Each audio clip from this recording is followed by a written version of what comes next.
আমি এই মুহূর্তে রয়েছি ঠিক আলিয়া মাদ্রাসার মাঠে এবং আজকে কিন্তু তারেক রহমান কিন্তু সিলেট কিন্তু এই সমাবেশের মাধ্যমে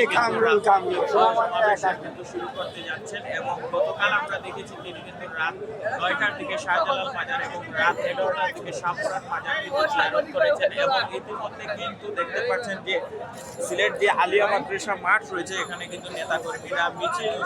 সহকারে কিন্তু যোগদান করছেন সমাবেশকে সফল করার জন্য এবং গতকালকে আমরা দেখেছি যে দুটি মাজার হচ্ছে শাহপুরান এবং শাহপুরান মাজারে কিন্তু নিয়ে এসেছিল এবং সিলেটবাসী কিন্তু তাকে স্বাগত জানিয়েছিল এবং আজকে কিন্তু কিন্তু বিপুল জনসমাগম দেখা যাচ্ছে ইতিমধ্যে খন্ড খন্ড মিছিল নিয়ে নেতাকর্মীরা কিন্তু মাঠে শুরু করেছে আলিয়া মাদ্রাসার এই ঐতিহাসিক মাঠ কিন্তু একটি ইতিহাসের সূচনা হতে যাচ্ছে আজকের এই জনসভার মাধ্যমে এবং আমরা দেখেছি সিলেট নগরীর বিভিন্ন গুরুত্বপূর্ণ পয়েন্টগুলোতে ব্যানার ফেস্টুন টাঙানো হয়েছে এবং বিভিন্ন জায়গায় কিন্তু নেতাকর্মীরা জড়ো হচ্ছেন খন্ড খন্ড মিছিল নিয়ে কিন্তু এখানে আসবেন এবং আজকে কিন্তু 10টার দিকে কিন্তু এই মঞ্চেই কিন্তু তারেক রহমান বক্তব্য দিবেন এবং এর আগে আমরা দেখেছিলাম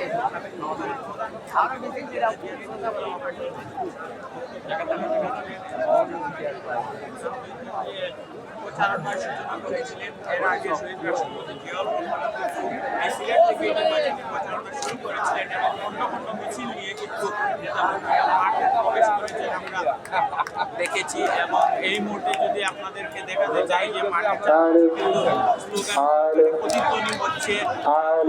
আজকে কিন্তু ঠিক পোস্টার এখানে তারেক রহমান কিন্তু বক্তব্য রাখবেন এবং সিলেটবাসী আশা করছে এখান থেকে কিন্তু চমকপ্রদ কিছু বক্তব্য আসবে যেটা সিলেটবাসী অপেক্ষা করছে এই মুহূর্তে এখানে নেতাকর্মীরা রয়েছে আমরা ওনাদের সাথে একটু কথা বলার চেষ্টা করব এখানে একজন রয়েছে আমরা যদি জানতে চাই যে এখানে বক্তব্য রাখবে সেই বক্তব্য শোনার জন্য এসেছেন এবং কি মনে হচ্ছে এই যে মাঠ এখানে লুকিয়ে লুকানো হবে কিনা? আসসালামু আলাইকুম। আসলে আমাদের সিলেট পূর্ণভূমি এটা হলো কি আমাদের হযরত শাহজালালের পূর্ণভূমি। এই জায়গায় বিশাল সমাবেশ হবে যেখানে আপনার কানায় কানায় পূর্ণ হবে। তারেক রহমান আসা উপলক্ষে বাংলাদেশের মানুষ শুধু সিলেটবাসী নয় সারা বাংলাদেশের মানুষ উত্তেজিত এবং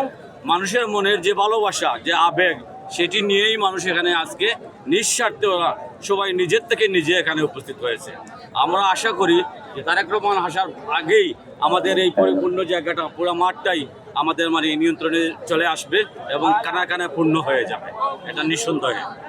ধন্যবাদ। আমরা একজন এখানে রয়েছেন ওনার সাথে কথা বলার চেষ্টা করেছিলাম বিক্রি করছেন প্রচুর পরিমাণে কিন্তু বাংলাদেশ জাতীয়তাবাদী দল বিএনপির ফ্ল্যাগগুলো বিক্রি হচ্ছে এবং যে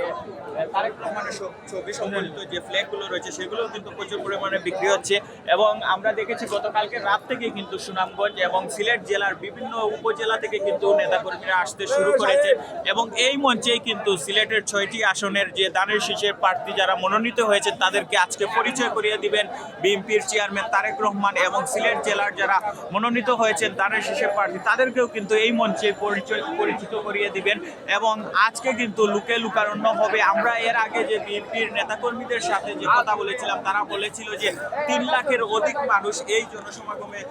যোগ দিবেন এবং এই সমাবেশকে সফল করতে তারা এখানে মিছিল সহকারে যোগদান করবেন। তো সিলেট থেকে আমি জানাচ্ছিলাম ঐতিহাসিক আলিয়া মাদ্রাসা থেকে যে আজকের যে তারেক রহমানের সমাবেশের সর্বশেষ পরিস্থিতি আমার কাছে এ ছিল সর্বশেষ পরিস্থিতি।